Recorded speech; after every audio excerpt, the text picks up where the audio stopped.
No? Sunod ang PWD na po. Tawag ni ini. Salamat na Lugo kay noong ang eleksyon 2022 nakadawat ko o nakakuha ko o nakaangkol ko og 144,000 plus nga boto. Karon nadungagan gamay nag 145. So pasalamat jugo ninyo nabinasta na ni botar na ko. Unya katungod ka botar napa may sunod nga eleksyon sa ganahan po muna ko. Ito ay sayo pa kay mga panya. Ani na lang nga sinuod lang every time usay gani no sinuod na bidya man ko. Pero mutang ko balita usay CB. Iko ganahan nasakit kas buot no minaw kas mga balita aron ba? No? Sama ni ining ang Duterte yun. I-cancel ang registration. Kapila na nakadaog. Naapuning bimbro sa mga buhaya nga, crocodile di magahapon no? Alligator ni crocodile di kahapon. Ng mga kawatan sa Kongreso. Si Abante Bisapildi i-disqualify ang kalaban nga nakadaog na unta. Patay ni gobyerno di ko kasabot yun ba? Papitangan yung paagi nga mulusot ang ilang mga kalyado. Ambot na lang. Kuyuan por gani basta kami ni Alraya no pinada ron. Mabot pa ron tingala nga man i-disqualify na pod min ha. Dahil na ilang mo lingkod Ginoo may. Inani ni ba makadismaya. Dili na ikahimuot ang mga pangitabo karon dinhi sa atong nasod. Labi na ning kantatay digong bawa man mo naapag sa media sa una sige gumi-cover ni tatay. Ang tawag sa mga kaming mga media MMUM. Bawa mo sa ng MMUM kananting paniudto na gani magtambay na ni City Hall magtapok ng mga media. Pag mayroon na si Mayor sa una nga tara ito na ta maniudto mo na diyan sa karinderya pa na kanang Yellowpin karinderya pa na pag dito mayroon na sa tara na muna MMUM ang grupo kaya mayroon na yung grupo Mayor uban ni siyempre media pila may taong sildos media mo hits yung mirito yung kat-kat pa ko na yung pick-up sa una naman yung pick-up niya dito ko kat-kat yung musabay mirito para lang yung paniudtog libre ana si tatay sa una muna di mahal isa sa mga media o sa mga tao because the way he served the people wala dito kabulo ka isog siyempre natural kung tama nga mali ka kuryaan juga makatila juga kung kriminal ka labaw na kabulo naman kita sa kinaiya muna tumatingata sa siyang kaayo sa iyang pagka-presidente sa atong nasod sa iyang gihimong sakripisyo sa iyang gihimong pagpangalagad kani ang gipalos sa iya. Kung mainom naman ninyo katong pag-od pagkadaog nila ni Leni Robredo ni gawas man ni social media di ba na ay mga pipila ka mga congressman nga gusto ipa-impeach si Leni Robredo mainom naman na unsa giingon ni Tatay Digong ayaw nyo na hilabti pagkuran human ang eleksyon ang hilabti na nagtangilin manas mga tao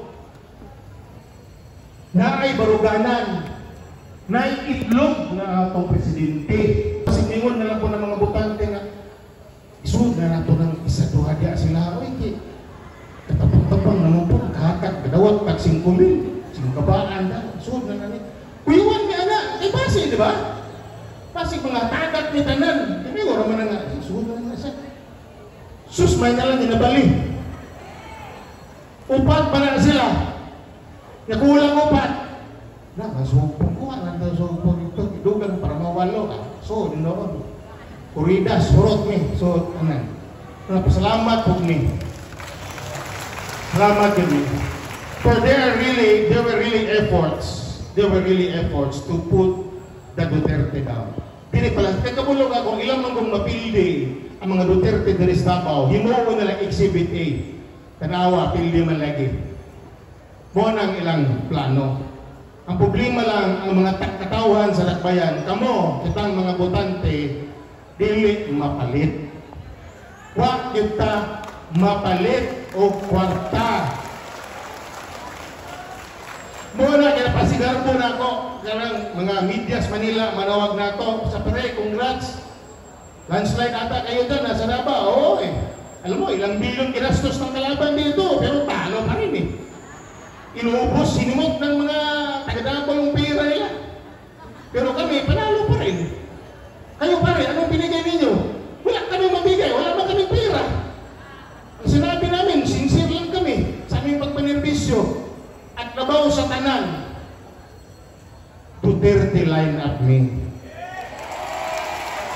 Gingnan ako, kami, apel sa Alrayan, kaming mga konsihal, gingnan na mo, do panahon sa kampanya, kung kaming mga kandidato naong may kwarta, gusto lang mo kabig, nibiyak namin sa mga Duterte. Pero di man ang atong tumong, sama ninyo. And I hope kamo nga na ako diri karon, you are also doing this not only for Tatay Digong but for our country.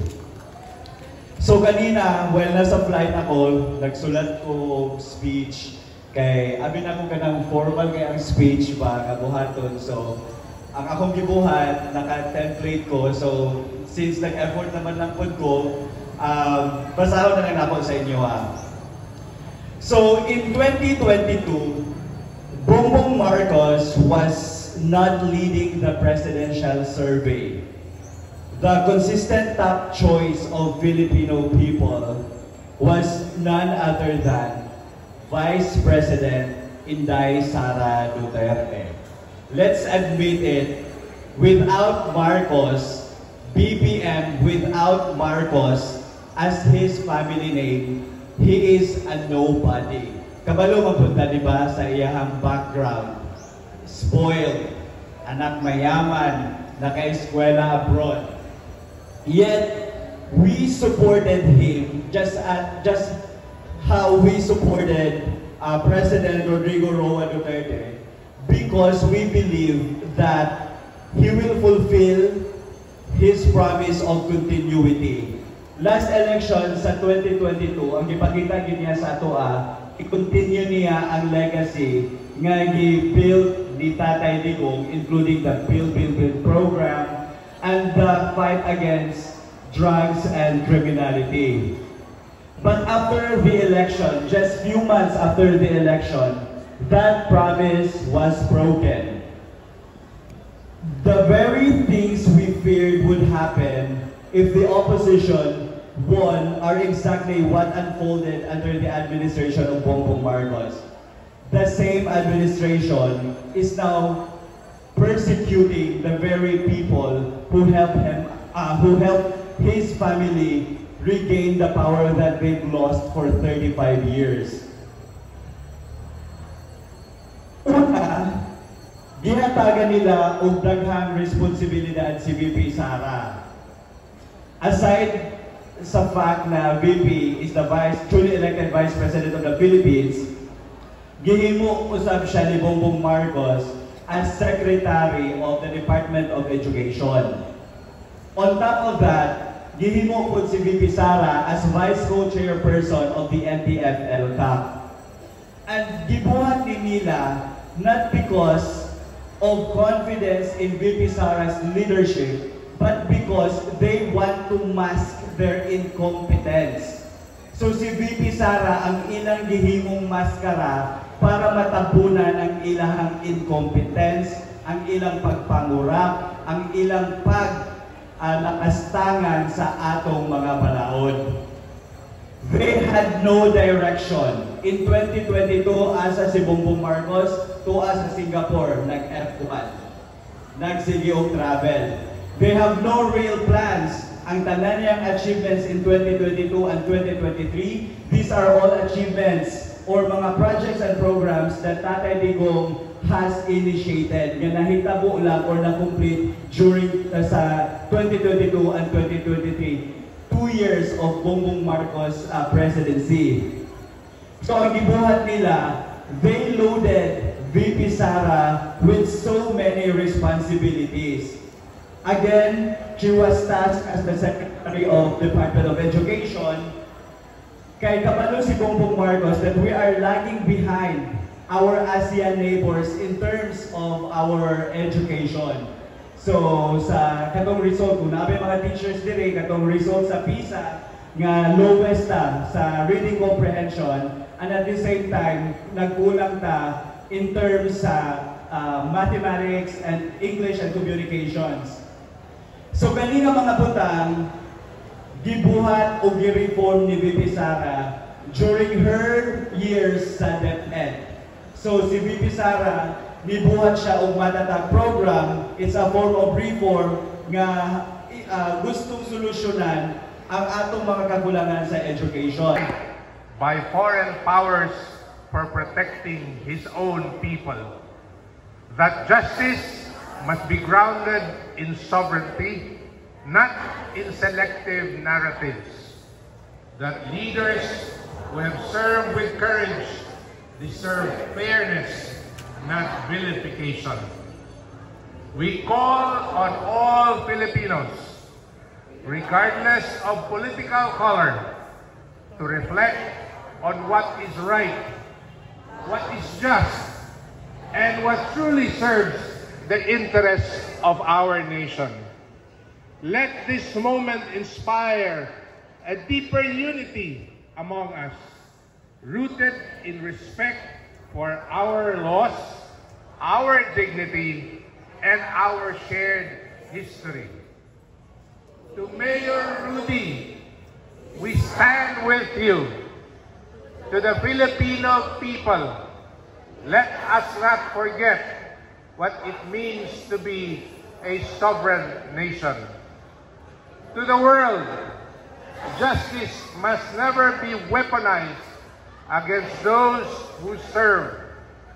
Padayon, Mayor Rudy, you are not alone. Don Wilson walks with you. Tatay Digong, we pray, kitang tanan mohangyo to high heavens. Bring him home. Bring him home. Bring him home. Bring him home. Thank you so much, Attorney. Yan. Bring him home! Bring him home! Bring him home! Bring him home! Thank you so much, everyone. Pero bago na mag-studio sa next part ng programa, okay na ba? Bago na tumakandila ka si masulog ang mga buhok sa likod. No? Matingala ka ba? Itong mga bagong ribbon, no? Doon, dahil kailangan bukuan, kalayo. So, atong pagwon sa, oo.